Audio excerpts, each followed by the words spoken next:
안녕하십니까. 일단 오늘은 부활절에 와가지고 잘 나오죠. 부활이라는 주제를 다루려고 하는데요. 저희 교회는 이제 부활을 잘 믿는 분도 있고 대충 믿는 분도 있고 싫어하는 분도 있고 부활 지겨우신 분도 있고 막 이래가지고 안 하려고 했는데 그래도 부활절에 부활 안 하면 상처받는 분들이 좀 계실 것 같아가지고 부활에 대한 우린 다양한 입장이 있다는 걸 일단 먼저 말씀드리면서 저의 보수 신앙을 조금 이제 공격받을 걸 각오하고 좀 소개를 해드리려고 합니다. 그래서 사실로서의 부활이 있고 이건 뭐 증명한다 이런 건 아니고 그냥 실제 부활이라는 사건이 있었어야만 기독교의 모든 이야기가 이제 진행이 될 수 있다. 이제 뭐 이런 입장이겠죠. 근데 의미로서는 뭐 없어도 상관없고 어쨌든 그 의미를 오늘날 2000년대에 사는 우리가 어떻게 받아들이고 이걸 실천하며 오늘을 사느냐 이제 그게 방점이 찍는 거다. 이런 분도 있고 이제 부활 말도 꺼내지 말아라 막 이런 분도 있고 다양한 입장이 있습니다. 근데 이제 의아한 분들이 계실 것 같아요. 왜냐하면 오늘 부활절인데 저희가 함께 읽은 말씀은 뭐랄까요 그 예수님께서 돌아가시는 그 고난주간에 있는 장면이잖아요. 근데 예수님의 부활과는 다른 좀 독특한 부활 기사가 있습니다. 혹시 오늘 본문 읽으면서 와 이거 진짜 이상한 거 아니야? 그 혹시 설교나 강의로 좀 잘 못 들어봤던 좀 독특한 묘사가 있는데 혹시 있으십니까? 어떤 조금 길었죠. 이거 제가 이렇게 벌써 한 거예요? 네, 혹시 기억나시는 게 있으십니까? 좀 특이하다. 그럼 제가 특이하게 본 건 약간 요겁니다. 요 52절, 53절. 무덤이 열리고 잠자던 많은 성도의 몸이 살아났다. 그리고 그들은 예수께서 부활하신 뒤에 그러니까 3일 동안 어딘가에 있다가 이제 무덤이 있다가 무덤에서 나와서 예루살렘에 들어가서 많은 사람에게 나타났다. 요거는 이제 마태복음에만 있는 아주 독특한 표현입니다. 그리고 혹시 요거와 관련된 어떤 좋은 설명을 들어본 적이 있으시면 있다. 오늘은 공동회의라서 얘기는 안 하는데 어쨌든 말씀 좋고 저도 이제 요거 관련된 설명들 좀 많이 찾아봤었고 거기에 관련된 이야기가 생각보다 많지가 않아서 일단은 포인트는 요 부분입니다. 그리고 이게 마태복음에서 예수님이 돌아가시는 본문인데 옆에는 제가 뭘 또 같이 해놨냐면 마가복음입니다. 마가복음이 길이는 조금 더 짧죠. 비슷비슷해요. 근데 마가복음이 사실 분량이 작잖아요. 복음서 중에. 그런데도 어쨌든 죽음의 장면에 있어서는 이제 비슷한 분량으로 되어 있고 근데 이제 어쨌든 차이가 있는 게 요 밑에 한 요 정도 차이가 있잖아요. 그만큼 없는 내용이 이제 들어간 거겠죠. 일단은 우리가 요걸부터 생각해 보면 좋을 것 같아요. 마가복음과 마태복음의 예수님이 죽는 장면에서 차이점, 글이 좀 많지만 어떤 게 혹시 눈에 보이시는 게 있으십니까? 일단은 12시는 그대로 12시고 엘리 엘리 이건 엘로이 엘로이 이건 비슷한 것 같고요. 엘리야 같다 뭐 부르는 거 엘리야를 부르는 것 같다 뭐 이런 얘기도 포도주 얘기도 비슷하고 요거는 제가 4번 거기 설명 찾았는데 조금 잘못된 것 같아요. 단어가 좀 바뀌는 이제 그런 건 있는데 굳이 전체 문장 관료는 아닌 것 같고 그러니까 휘장 얘기도 그대로 있는데 근데 이제 보시면 요 사이에 뭔가 들어갔죠. 마태복음에 어떤 게 들어가냐면 이제 땅이 지진 얘기가 있습니다. 뭐 바위 그런 게 있고 그리고 아까 얘기한 52절, 53절 어떻게 보면 가장 성경의 난제 중에 하나인 이야기가 들어가 있고 그 다음에 이제 백부장이 예수님에 관한 하나님 아들이다 고백이는데 이제 이게 마가복음이죠. 백부장은. 근데 마태복음에는 백부장 플러스 예수를 함께 지키는 사람들이 이제 그 신앙 고백한 사람들이 숫자가 늘어나게 되어 있고 그리고 이제 마가복음에는 마리아 이름은 항상 조금이잖아요. 요셉의 어머니 마리아 세베대 아들 있는데 뭐 막달라 출신 마리아는 그대로지만 요 십자가에 달리실 때 있는 멤버는 복음서보다 조금씩 달라지는데 더 큰 차이는 따라다니며 함께했던 여성분들이 이제 마가복음에는 좀 더 많은 걸로 묘사가 되어 있고, 이제 마태복음에는 이 부분이 좀 생략되어 있습니다. 그러니까 여성분들의 퍼센티지 조금 줄고 대신 이제 기적에 관련된 이야기가 더 추가되어 있는 차이가 있습니다. 그러면 이제 마태복음 요 신앙 고백문을 이제 가지고 있던 공동체는 왜 이런 변화를 이제 가져왔을까? 그리고 이게 그 사람들에게 어떤 의미로 이제 신앙 고백이 되었을까라는 게 오늘의 고민해 볼 지점입니다. 그리고 이게 부활에 관해서 또 일단 우리가 어떻게 믿든 간에 일단은 요 마태복음 공동체에게 부활은 일단 어떤 의미였을까를 추적을 일단 해보는 거죠. 그걸 여러분이 받아들이든지 말든지는 이제 우리가 자유롭게 할 문제 같아요. 일단 요게 하여튼 요거 한번 생각해 보세요. 이거 도대체 뭐야 이거 약간 이럴 수 있어가지고 그 다른 신학자들도 잘 모르기 때문에 여러분 마음대로 생각해도 됩니다. 자, 부활은 역사적 사건일까? 여기에 관해서 항상 매년 부활절마다 이제 SNS에서 사람들이 맨날 싸우더라고요. 한 3, 4년 된 것 같아요. 그래서 연례 행사 같아요. 이제 부활절에 우리가 서로 따뜻하게, 우리가 서로 위로해주고, 우리가 힘든 거 얘기, 이런 게 아니라, 그냥 항상 싸움판, 뭐, 부활, 있네, 없네, 맨날. 근데 재밌어요. 이게 보면 매년 비슷하긴 한데, 재밌고, 이거는 여기 1700년대부터 공식적으로는 그 전부터 있었죠. 이제 1700년대 전에도 보면 이제 가나안 정복 정도 이게 말이 되냐 이거 중세 때도 항상 이런 코멘트도 있었고, 근데 이제 예수님이 어떤 분일까에 대한 이제 태클은 좀 그렇고 이제 부활은 실제 없었던 것 같다 이런 게 이제 공식 문헌으로 막 책으로 나온 거예요. 1700년도부터 해가지고 한 부활 이거 진짜야? 장난이야? 막 이런 거 벌써 300년 됐어요. 300년 동안 여러 가지 옵션들이 이제 정말 무한의 다양한 옵션들이 되어 있고, 이건 이제 1700년도에 독일 루터교 목사님입니다. 그래서 라이마루스에서 이제 이걸 연구한 역사적 예수의 보통 첫 출발을 이분이라고 보통 하는데, 독일 루터교 목사님. 근데 이분은 평생 동안 저처럼 얌전하게 목회했어요. 목회하다 돌아가셨어요. 그리고 이제 혼자만 꽁꽁 싸매갖고 내가 솔직한 생각 저거는 이야기가 나중에 사후에 발견돼서 사후에 발견돼서 이렇게 이 사람이 시작을 했구나. 근데 나중에 뭐 스트라우스나 이런 사람들은 목회하면서 그 얘기를 해버려가지고 잘렸어요. 잘려서 1700년대 1800 스트라우스 1800년대 어쨌든 공식적으로 말한 목사님은 잘렸고 이렇게 지혜롭게 라이마루스처럼 지혜롭게 혼자만 얘기하고 이제 평생 설교는 다르게 하고 이렇게 살았던 사람들은 안 잘리고 행복하게 살았습니다. 행복하게 사셨는데 라이마루스는 이렇게 생기셨는데 되게 별표 그래도 이렇게 해주시고 네. 근데 조금 아무래도 약간 이렇게 하면 좀 나중에 우리가 제 생각에 부활해서 만날 것 같아요.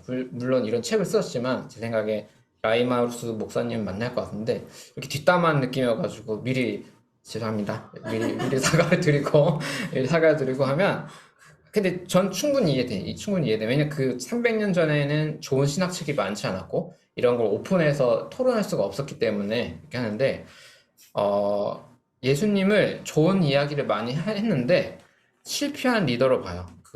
근데 진짜 더 궁금한 건 어쨌든 이랬는데 어떻게 목회자를 평생 살았지? 이게 사실 더 궁금한데, 그러니까 예수님의 군사적 정치, 그러니까 원래 메시아가 원래는 이제 왕이고 정치 그쪽이잖아요. 그러니까 라이마르스가 보기에는 그게 맞고, 예수님도 원래 그런 사람이고, 로마에 있어서 정치적 전복을 하려고 했는데, 실패했고, 이제 제자들이 약간 좀 적극적으로 이 선생님의 이야기를 퍼뜨리기 위해서 이제 부활을 한 걸로 보죠.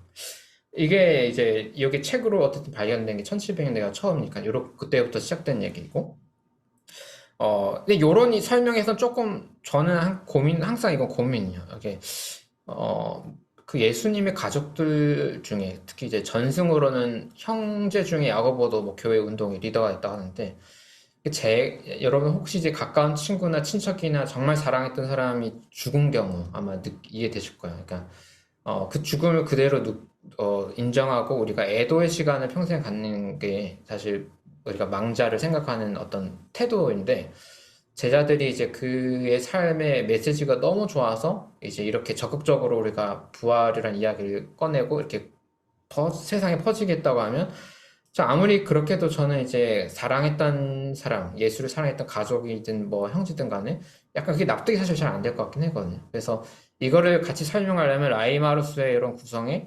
계좌이체 서비스가 있어서 엄마나 형제들한테, 그러니까 우리가 당신의 그 형제, 아들의 메시지를 세상에 펼칠 거라 갖고 우리가 이걸 드릴 테니까 조금 눈 감아달라.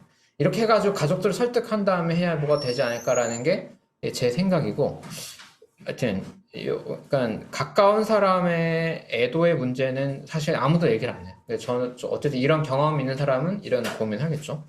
어쨌든 제자들이 만들어낸 거다라는 얘기는 엄청나게 많습니다. 다만 이게 이제 적극적으로 부활 이야기를 만들었다, 선생님의 이야기를 위해서라는 게 있고, 이건 약간 수동적인 의미로 어떤 너무 그 선생님이 이런 게 너무 상처가 커가지고 트라우마가 돼서 뭐 몇몇 사람들이 환상을 받고 그게 이제 세상에 퍼져 나갔다라는 그런 이제 설명 방식이 있죠. 물론 이제 300년 동안 다양한 가설들이 계속 있는데 저는 이제 엄청 마음에 그 좀 와닿는다, 설득이 된다는 얘기 아직은 저는 없고, 가족의 문제가 저는 조금 크고, 두 번째는 약간 이럴 수 있잖아요. 부활 자체를 그냥 어쨌든 완전 없는 걸로 쳤을 때 조금 어려운 건, 어쨌든 예수님이 부활했다고 생각하는 바울이랑 그 다음에 이제 제자들 보면 우리는 구약이라고 하지만 이게 히브리 성경이잖아요. 히브리 성경은 이제 그 유대 민족의 고백이죠. 우리로 따지면 단군 신화처럼. 근데 이제 이 부활했다고 생각하는 사람들이 어쨌든 퍼뜨려서 세상으로 퍼뜨려서 지금 2000년 후에 우리 민족도 지금 기독교 교회에 세워지고 이러는데, 부활 자체가 만약에 없었다고 하면 조금 요 구약 성경을 우리가 가지고 와갖고 막 쓰는 게 좀 미안해서 저작권 좀 문제가 있지 않나, 약간 저는 그런 고민이 조금 있어요. 그래서 이것도 다른 방식으로 부활을 설명하는 사람들에게 좀 숙제일 것 같아요. 이런 부분도. 네. 그럼에도 불구하고 라이마스를 토대로 해서 엄청나게 다양한 이야기들이 계속 있죠. 그래서 저는 이제 사실 굳이 사실이냐 이제 아니면 의미냐 이거 할 때 저는 약간 사실파예요, 사실. 근데 이제 의미파도 중요한 정말 실력 있는 신학자 그룹 안에 있어요. 부활이 실제가 아니어도 그냥 그 의미를 가지고 뭔가 이야기하는 게 신학자 그룹에 있기 때문에 제 생각에 현대 교회에서는 이 두 가지를 모두 존중해야 될 것 같아요. 왜냐하면 어쨌든 그 흐름이라는 게 있으니까. 그래서 존중해야 될 것 같고, 예를 들어서 저는 데일 앨리슨을 크로스안보다 조금 더 좋아하지만, 크로스안을 좀 더 좋아하는 분들 있죠. 요 그룹 예수세미나라고 하는데, 특히 이제 제가 한의원에서 만난 목사님들도 여기가 대세예요. 사실 제가 만나는 목사님들도 예수세미나 쪽이 많고, 근데 저는 이제 약간 요쪽이지만, 이거 나중에 설명드리지만, 근데 이제 제가 정말 좋게 보는 거는 데일 앨리슨도 크로스안이나 이런 사람 토론도 많이 하고 하지만, 예수세미나 토론하지만, 이렇게 부활 자체에 크게 의미를 부여하지 않는 신학자 그룹들에게 굉장히 리스펙한다고 표현을 해요. 그러니까 전혀 의견은 다르지만 그렇게 다양한 가설들과 그런 퍼즐들을 이렇게 맞춰가는 신학자들의 그룹에 서로 리스펙하면서 서로가 이제 토론에서 더 성장하려고 하거든요. 저도 이게 역사적 예수 강의도 이번 걸 제가 온라인으로 좀 들어서 크로스안과의 그런 개인적 관계 같은 것도 이렇게 하더라고요. 그래서 그런 거 보면 신학자들에게 어떤 매너라는 게 얼마나 중요한가라는 생각이 들어요. 그래서 오늘날에는 이미 이게 이런 논의가 300년이 되었고 다양한 입장들이 있기 때문에 서로가 서로를 존중하는 모습을 보여주는 게 필요한 것 같고, 이거는 이제 하나의 취향이죠. 저는 요쪽을 더 중요하지만 요쪽을 더 중요하게 본 분들도 있기 때문에 같이 함께 있을 수 있는 형태를 준비하는 게 필요한 것 같아요. 크루스안 이런 분 같은 경우에는 어쨌든 몰라요. 데일 앨리슨이 사석에서 토론한 걸 얘기해 준 건지 모르겠는데, 앨리슨의 말에 따르면 그게 그렇게 중요한 것 같진 않다. 실제였든 부활이 실제였든 아니었든. 하지만 나는 그냥 크루스안의 입장에서는 오늘날 기독교인이 어떻게 하는 게 어떻게 할 것인가, 정치 문제, 경제 문제 이런 거에 우리가 어떤 입장을 해야 하는가가 중요하다고 보는 거죠. 이분이 아일랜드 쪽 맞나요? 아일랜드 쪽이었죠. 네. 아일랜드의 수도승이었는데 뭔가 몽크라고 그러는데 그 뭐라고 그러죠? 수도사. 네. 영어로 몽크 맞죠? 그래서 나중에 이쪽으로 넘어가서 어쨌든 그 잉글랜드 그쪽에 분열, 하여튼 그 뭐지? 식민 문제에 대해서 고민이 많았다 라고 설명을 들었어요. 그러니까 예수님은 미국에 있는 사람들 많잖아요. 또 보구나 이런 사람들은 또 이제 미국에서 신학을 하는 사람 중에 진보주의 분들은 우리 미국이 너무 막 간다 이래갖고 또 이제 제국주의에 빠진 사람이 있고, 아니 우리처럼 일제 경험 있는 사람들이 신학할 때는 또 이제 식민 문화가 그 이슈가 성경을 볼 때도 더 중요하기 때문에 이제 좀 가게 되면 죽은 다음에 어떻게 하느냐보다도 지금의 국제 질서나 이렇게 이런 사회 문제나 이런 데 좀 관심이 있는 거죠. 근데 이제 데일 앨리스는 어쨌든 자기도 뭐 무슨 경험이 있나 봐요. 저도 약간 어떤 경험으로 기독교에 된 사람이라서 그런 사람 같은 경우에는 저도 마찬가지인데 이런 이제 사회 문제와 함께 개인의 내적 문제나 아니면 죽음 이외의 문제도 밸런스가 약간 비슷해요. 그러니까 사후 문제도. 이런 경우에는 예스미나가 막 적성이 안 맞는 느낌이 되죠. 그냥 다양한 것 같아요. 근데 또 한 가지 생각할 거는 제가 고3 김동완이라고 하는데 뭐냐면 제가 고3 때, 고등학교, 그리고 대학교 1학년 때까지는 이제 부활에 관한 말을 하는 거가 너무, 제가 기독교인이 아니었고, 너무 없어 보였어요. 그러니까 저는 이제 고등학교 때 불교나 뭐 이런 거 막 관심 있었고, 도교에 빠진 선생님에게 불교 책을 선물하고 막 그랬었는데, 교무실 가가 선생님, 지금 도교 자꾸만, 무의자보다는 석가의 말이 맞는 것 같아요. 그래서 스승이 날 때, 근데 조금 지금 생각하면 약간 좀 회개한 마음이 들어요. 왜냐하면 그 석가의 책을 한 분에게만 준 거예요. 그뭐 평등하게 모든 선생님한테 선물했어야 했는데 한 사람에게만 선물했기 때문에 어떤 차별을 제가 한 거죠. 그래서 어쨌든 죄를 지었는데 어쨌든 그때 고등학교 이제 제가 공부 조금 하니까 방을 하나 줘서 몇 명이 너네 알아서 공부하라 이런 방을 줬는데 옆에 있던 친구는 성경책을 자꾸 보는 거예요. 근데 이제 제가 기독교 성경책을 안 읽었지만 어쨌든 성경 얘기가 부활 얘기가 있는 거잖아요. 그래서 이게 너무 얘가 없어 보였어요. 얘가 없어 보였고. 근데 이제 어쨌든 저는 그 나중에 대학교 1, 2학년 때 이제 그 친구의 엄마의 기도 때문에 신학교를 가게 됐는데 어쨌든 돌고 돌아 일이 그렇게 됐지만 근데 만약에 이제 그 생각을 해본 거죠. 내가 정말 기독교의 부활 너무 없어 보인다고 생각할 때 대학교 1학년 때도 좀 그랬거든요. 교회를 초청받아서 놀러 갔다. 근데 그런 사람들 교회에 놀러 왔을 때 우리는 이런 부활이라는 좀 믿기 힘든 이야기를 어떤 매너로 해야 될까? 이제 약간 고민이 드는 거죠. 이건 좀 다른 거예요. 그러니까 이미 신학을 와장창 해가지고 부활을 완전히 없애도 충분히 기독교를 재구성할 수 있고 나의 삶의 동력으로 끌어올리는 사람들도 한편으로 있고, 그 다음에 저처럼 부활이 매우 중요한 사람들도 있고, 그 다음에 기독교 밖의 사람에게는 제가 옛날에 그랬듯이 부활이란 말을 꺼내면 뭔가 좀 사고방식에 조금 문제가 있는 것 같은 느낌으로 제가 어릴 땐 그랬거든요. 그렇게 보여지지만 교회가 궁금한 사람들이 이 공간에 또 올 수도 있잖아요. 그렇기 때문에 이제 약간 조금 어떤 매너를 해야 될까가 우리가 다시 고민해야 될 문제 같아요. 그래서 그렇게 다양한 사람들이 모일 수 있는 게 저는 현대의 교회라고 생각하는데 그때는 어떤 매너가 필요하고, 그리고 사실 더 중요한 건 교회 밖에서죠. 교회 밖에서 여러분들이 이런 부활과 같은 이야기를 얘기할 때 어떻게 해야 될까라는 게 고민인 것 같아요.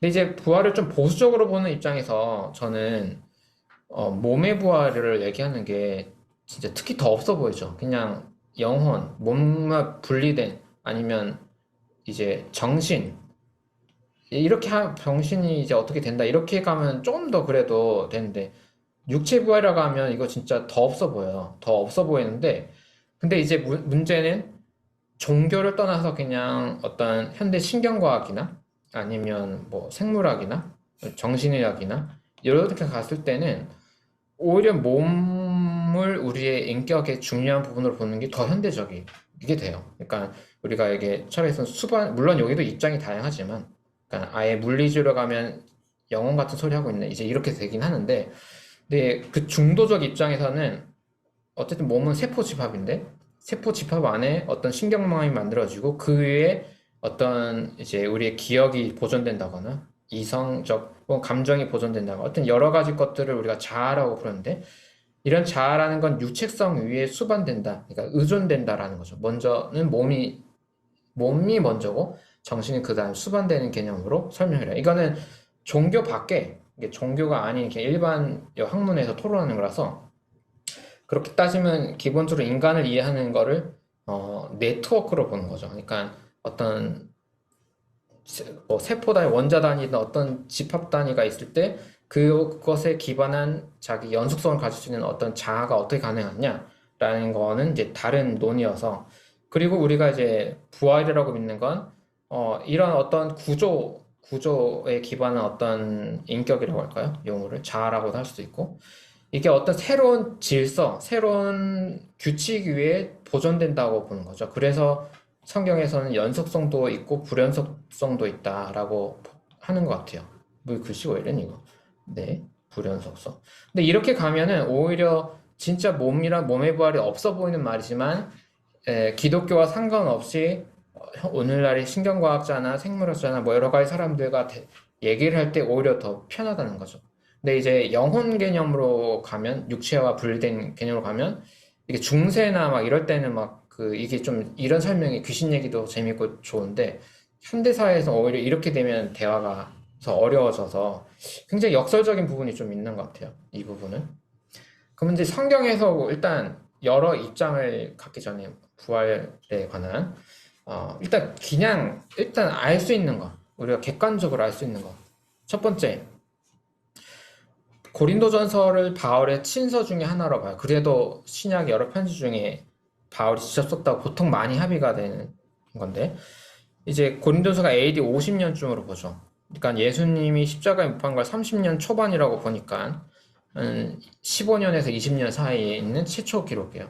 그때 얘기한 거에선 어쨌든 이게 무슨 부활이든 간에 어쨌든 바울의 얘기로는 이게 다시 살아난다는 그러니까 방법은 모르겠지만 메커니즘을 설명할 수는 없지만 예수님이 죽음으로 끝나지 않았다는 게 일단 핵심이다라는 게 예수님의 죽음 이후 15년에서 20년 사이에 나온 문서로서의 신앙 고백의 핵심이 일단 있어요. 그러니까 이 사이, 이 15년에서 20년에 이미 없는 부활을 짜 맞췄다라고 할 수도 있고요. 아니면 요 사이 때 그래도 신앙 공동체는 이게 유지되었다라고 하는 두 가지 입장이 모두 가능한 거죠. 그리고 마가복음은 보통 70년대쯤 아닐까? 추론을 하는 거야. 그러면 보통 또 20년이, 그러니까 그 사이에 이제 20년, 예수님 십자가 이후 20년, 그리고 고린도전서 이후에 또 20년, 마가복음. 근데 마가복음은 뭐 여러분 많이 들어보셔서 알겠지만 기본적으로 16장 8절로 끝나요. 그러니까 16장 9절부터는 다른 사본학에 따라서 나중에 다른 복음서들이 오히려 만들어지고 추가된 걸로 보거든요. 이거는 부활을 믿고 안 믿고 이런 문제가 아니라 그냥 기본 교양이에요. 마가복음의 뒷부분에는 이제 사본학적으로 볼 때 추가된 걸로 보통 다 봐요. 근데 끝날 때는 무덤에서 여성분들이 이제 너무 놀랬고 아무에게 또 말 못했다라고도 끝나는 걸로 가죠. 그래서 어떤 분들은 일단 바울은 뻥친 거고 마가복음 이야기도 사실 부활 없는 걸로 끝나지 않냐 이렇게 가는 분이 있고, 어떤 분들은 바울의 이거를 또 인정하고 그 다음에 이 이야기가 사실 우리 유튜브 이름 말하면 안 되죠. 하다가 갑자기 끝냈잖아요. 하다가 이렇게 설명 없이. 그러니까 되게 있어 보이더라고요. 저도 그걸 해보려고 하는데, 그런 식으로 이미 신앙 공동체는 이 부활 신앙을 전제하고 있고 이들에서 확 끝내가지고 그 다음에 다른 장치가 필요한 거, 이제 이렇게 보는 입장도 있어요. 그래서 이것도 둘 다 가능해요. 부활은 처음부터 뻥이야 이렇게 해갖고 막 가는 설명도 가능하고, 두 번째는 바울 요 사이에도 이미 부활은 있었고 그 바울 얘기도 있었고 그 다음 마가복음에도 있었고 다른 복음서가 써진 다음에 16장 9절 이후가 다시 추가되고, 이거는 다 부활이라는 건 다 꿰고 있는 거야. 이렇게 가능해요. 둘 다 가능해요 사실은. 그런 입장이 있어요. 그리고 70년에서 보통 마태복음, 오늘 이거 마태복음 가면 또 한 20년, 마태복음도 조금 더 후반인데 이거 다 학자마다 달라요. 또 20년 점프했을 때 이건 이제 더 커졌어요. 우리 아까 말씀드렸던 지진이 이렇게 있고 뭐 천사, 이게 다시 마가복음의 뒷부분으로 이렇게 또 영향을 주잖아요. 이렇게 좀 더 스케일이 큰 부활 이야기로 이제 업그레이드가 되죠. 그래서 처음부터 부활을 인정하지 않는 사람들은 야 거 봐, 더 지금 한 50년 동안 보고 부활 이야기가 어때? 더 막 마블기처럼 막 더 커지고 있지? 다 이런 거야. 종교 다 없는 거야. 이렇게 갈 수도 있고, 아니면 이제 부활에 관한 신학을 가지고 가는데, 예를 들어서 마태복음, 뭐 우리가 히브리서나 이런 거 보면 이제 천사와 모세와 예수님 비교하잖아요. 이러면서 다른 대안들을 막 찾으려고 움직임도 있었나? 그러면 어쨌든 이 부활이라는 것이 원래 의미를 잃어버리지 않고 좀 더 경쟁하게 해서 좀 더 컬러를 만든 이런 이야기 더 추가됐을까지 이런 각도로 설명할 수도 있죠. 이것도 여러 입장을 설명할 수가 있습니다. 근데 어쨌든 객관적으로 보는 거는 바울의 편지에서 일단 갔고, 그 다음에 마가복음에서는 조금 심플하게 끝났고, 그 다음에 나중에 뭐 더 부활의 이야기는 점점 더 확대되었다라고 보는 건 일단 객관적으로 할 수 있는 거고, 이걸 어떻게 해석할 거냐는 이제 우리의 문제가 되겠죠. 근데 이제 그러면 일단 오늘은 요 부분이다. 오늘은 요 부분, 마태복음 요 부분. 예수님의 죽음 장면인데, 지금 시간 괜찮겠죠? 네. 죽음 장면인데 성전 휘장이 이거 마가복음에도 있었죠. 이것도 뭐 지성소, 이게 보면 성전이 이렇게 보면 여기서 이거 지성소, 이 휘장인지 아니면 그냥 다른 뭐 요 부분인지 요 부분인지 뭐 이것도 다 몰라요. 그러니까 이 휘장이 무슨 휘장인지 아니 천장인지 뭔지 이거 모릅니다. 어쨌든 다 다르고, 아까 데일 앨리슨 그 예수쌤이나 크로스안이랑 맨날 토론을 하셨던 약간 그분, 마태복음 주석이 최근에 사서 저 이제 전자책으로 사가지고 봤어요. 그분의 이제 설명에 따르면 이 휘장이 찢어진 건 크게 세 가지. AD 70년쯤에 뭐 성전 혹은 예루살렘 파괴를 상징하는 거, 혹은 이제 제사 제도가 끝났다라는 거, 혹은 애도. 이건 약간 묵시적인 부분이에요. 성전에 대한 애도일 수도 있고, 천사들이 애도를 한다라는 그런 표현들이 있나 봐요. 제2성전기 문헌들이. 그래서 이제 그런 맥락에 애도에 관한 글일 수도 있다. 이제 뭔진 저도 잘 몰라요. 우리가 이제 상상해 볼 수 있는 얘기고. 그 다음에 이제 지진이나 땅 이런 문제는 마태복음에 원래 나오는 거예요. 이건 27장이고 24장에 보면 민족이 민족을 거슬러 일어나고 나라가 거슬러 여기저기 기근과 지진이 있을 것이다. 그래서 마태복음을 약간 이제 뭐 시리아 안디옥 쪽의 공동체가 아니냐라는 추론이 조금 많은데, 물론 다양하지만 그러니까 객관적으로는 일단 예루살렘 성전 멸망은 AD 60년에 70, 요때. 기근도 안디옥 예루살렘 위쪽에 46년, 47년 지진도 이렇게 계속 있어서, 이제 이런 구약의 묵시적 표현들을 사용할 때 이때 좀 더 설득력 있게 사람들에게 와닿을 수 있는 상황들이 좀 있었다는 거죠. 오늘 포인트는 근데 그것보다도 지진도 지진인데, 이제 요 문제입니다. 예수님 이게 조금 이게 이상한 건 부활 문제가 아니에요. 예수님께서 죽으실 때 같은 부활은 아니지만 어떤 사람들이 살아났다라는 표현이 마태복음에 있는 거예요. 그리고 이 사람들이 예수님 부활하신 후에 그러면 24시간 곱하기 3 그러면 대충 60, 72시간 무덤에서 72시간 핸드폰 하시다가 아니면 넷플릭스 이런 거 하시다가 어쨌든 몰라요. 계시다가 부활하신 다음에, 왜냐하면 예수님보다 먼저 부활은 혼날 수 있기 때문에 부활을 하신 다음에 무덤에서 나왔어요. 그 다음에 이건 예루살렘을 말하겠죠. 예루살렘 성에 가서 많은 사람이 나타났다라는, 이거는 이제 2000년 동안 아무도 해석을 못하는 뭐지? 라는 구절이 있는 거예요. 근데 포인트는 그거예요. 예수님 부활하고 그런 게 아니라 무덤이 열리고, 이거는 예수님이 죽는 순간에 대한 묘사예요. 이걸 어떻게 봐야 될까? 라고 할 때 제가 그래도 가장 괜찮다. 이게 옛날에 한번 제가 소개했었어요. 죽음의 세력과 싸우는 예수라고, 이제 매튜 티센이라는 되게 젊은 신학자죠.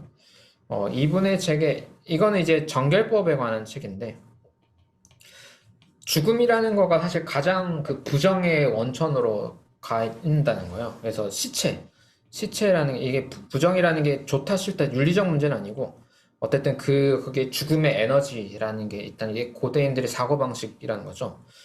근데 이제 이 매튜 티센은 이 구절을 어떻게 해석하냐면, 예수님의 죽음과 함께 어떤 효과가 발생됐다고 말하는 거냐면 잠자던 성도는 마태복음의 맥락에 따르면 그들이 죽인 이미 예수님 전에 이미 죽인 의인들을 말하는 걸 거다라는 게 하나의 해석이에요. 왜냐면 마태복음 이 상징에 보면 예수님이 이제 분노를 하면서 야, 너희들 XX야 하면서 위선자들아 하면서 너네는 예언자들의 무덤을 만들고 의인들의 기념비를 꾸민다. 이게 무슨 말이에요? 그 하나님의 일을 한 사람 너희가 계속 죽이고 있다라는 얘기잖아요. 이제 이런 분노의 이야기가 앞에 있다 보니까 마태복음에 있는 아주 독특한 이 표현은 그 의인들이 예수님의 죽음의 효과로 그 육체가 살아났다는 얘기를 하는 거예요. 이거 사람과 뭐죠? 영혼? 그것처럼 귀신이 둥둥 떠다니는 개념이 아니에요. 육체 부활을 얘기를 한다는 거죠. 순교했던 의인들. 원래 유대교의 부활은 의인들이 부활하는 건데, 이 의인의 기준은 자기네 기준이 다 있죠. 바리새파의 의인들이 있고, 사두개는 불 안 믿었고, 그분들은. 쿰란은 쿰란, 자기네 기준에 맞는 의인들이 세대의, 그 시대의 말기에, 시대의 끝에 부활하는 건데, 이 신앙 공동체의 고백은 예수님이 죽음 자체의 그 억울한 의인들, 하나님의 어떤 메시지를 전했던 의인들이 자체적으로 살아나는 기적이 일어났다라는 게 마태복음의 증언이죠. 네, 그러니까 거룩의 능력이 지금은 위선이 되어버린 예루살렘이라는 성전의 주변의 무덤에 들어가서 능력이 무덤에 들어가서 사람들이 살아났다라는 얘기를 하는 거예요. 일단 정리하면 일단 이 이야기 자체를 사실로 믿는 사람이 있을 수 있는데 신학자 중에 아직 아마 없을 것 같아요, 제 생각에. 그러니까 예수님이 죽음과 함께 실제로 무덤에서 살아나는 걸 이제 믿는 건 아니고 이 이야기가 하는 사실 여기서야말로 중요한 건 이제 의미죠. 도대체 예수님의 죽음 자체에다가 어떤 의미부여를 한 거지? 라는 게 의미고 거기에다가 예수님 부활까지 사실이 아니고 의미라고 하는 건 제가 볼 땐 조금 아쉽다는 거예요. 그러니까 예수님의 부활은 실제라고 한다면 여기에 실제가 아닌 설명들이 덧붙여도 요 글은 읽을 만한 가치가 있어지는데 예수님 부활도 가짜고 예수님 부활도 의미로 가자고 또 거기다가 이런 이야기가 하면 너무 제 입장에서 좀 이렇게 얘기하면 뭘지 모르겠는데 뻥이 너무 많아져가지고 지심도 그러고 이것도 그러고 그럼에도 불구하고 이 텍스트가 종교적 의미가 있다 하면 또 다른 방법이겠죠. 저 같은 경우에는 그렇게 어렵게 가기보다는 어쨌든 예수의 부활은 계속해서 바울의 그 50년대부터도 쭉 왔던 거라서 여기에 실질성을 둔다면 여기에 관한 다양한 해석과 의미들이 여러 가지 추가되고 있는 걸로 보는 게 좀 더 설득력 있지 않나라는 게 그런 의미가 있어요. 근데 그거를 뺀다 할지라도 다른 맥락으로 의미 부여를 할 수는 있겠죠. 그러니까 부활은 죽음과 부활에만 능력이 있는 게 아니라 마태복음은 예수님 죽음 자체에도 능력이 어떤 효과가 있다라고 보는 겁니다. 로마서 2장에서도 보면 바울은 이건 60년쯤의 글인데 2장 4절에 죽은 자들 가운데서 부활했다 이렇게 나와 있지만 이게 헬라어 원어로는 그때 제가 한번 설명했던 게 그냥 죽음 네크론이에요. 그냥 죽음에서 부활했다. 그러니까 이거는 파울라 프레드릭슨도 이런 설명하는데 그러니까 죽음 자체의 문제에 대한 관심이라고 보는 거예요. 그 이제 1세기를 연구하는 사람들이. 그러니까 과연 죽음이라는 어떤 어둠의 힘 자체를 와 싸울 수 있는 게 있냐? 예수의 죽음과 부활에. 이제 약간 포인트가 약간 그런 식으로 설명한 거죠. 그 부활에 진짜 싸우는 거를. 그랬을 때, 그래서 부활의 의미인데, 오늘 이제 포인트는 이제 다 끝났습니다. 1분, 2분. 네, 끝났는데, 저는 이 마태복음의 요 이야기가, 저는 진짜 이거, 진짜 우리의 세속적 언어로 하면 뻥이라고 봐요. 솔직히 말해. 근데 뻥이지만 정말 너무 좋아요. 너무, 너무 좋고, 진짜 위로가 되고, 왜냐하면 지금 이거는 1세기의 신앙 공동체는 그리스도의 죽음과 부활을 정말 죽음 자체와 싸울 수 있는 어떤 것으로 신앙 고백했다는 거고 저는 거기에 굉장히 관심이 많거든요.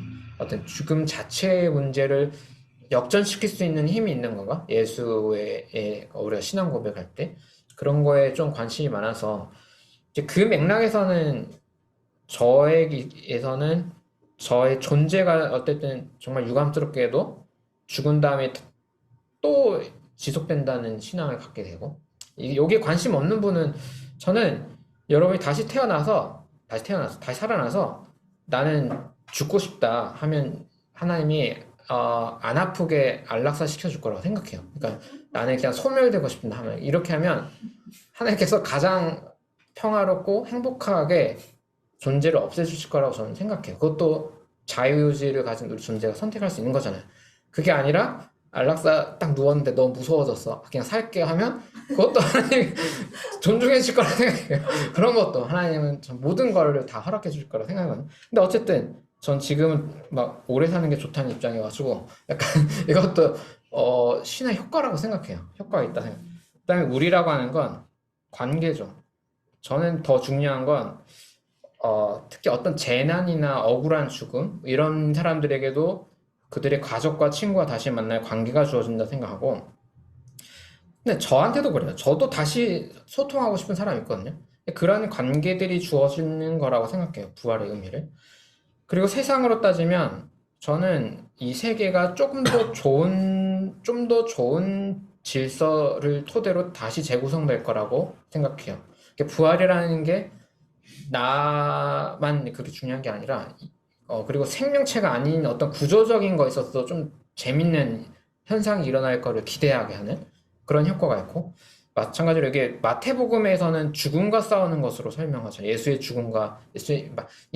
죽음이지만 그게 죽음을 이기는 어떤 걸 설명하기 때문에 부활을 생명의 문제로 조금 보는 게 저는 그렇게 의미부여하고 이게 우리가 사는 세상이지만 우주 혹시 외계인이 있다면 정말 있을 수도 있잖아요. 외계인도 덕을 볼 수 있다.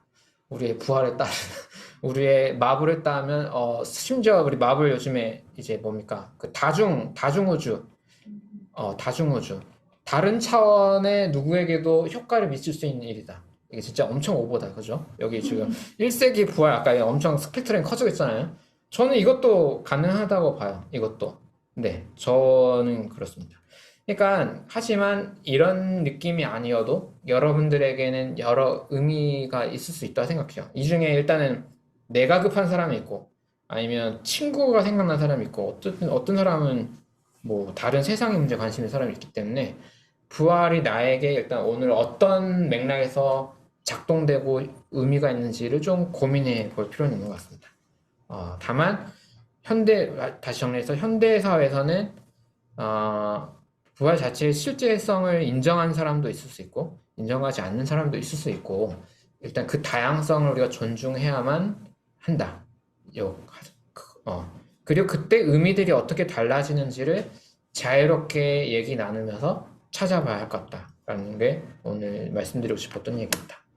자, 그러면 이제 2분간 침묵기도 하면서 여러분만의 지금 부활의 의미는 어떤 것일지 한번 침묵 가운데 기도하면서 헤아려 보는 시간을 갖도록 하겠습니다.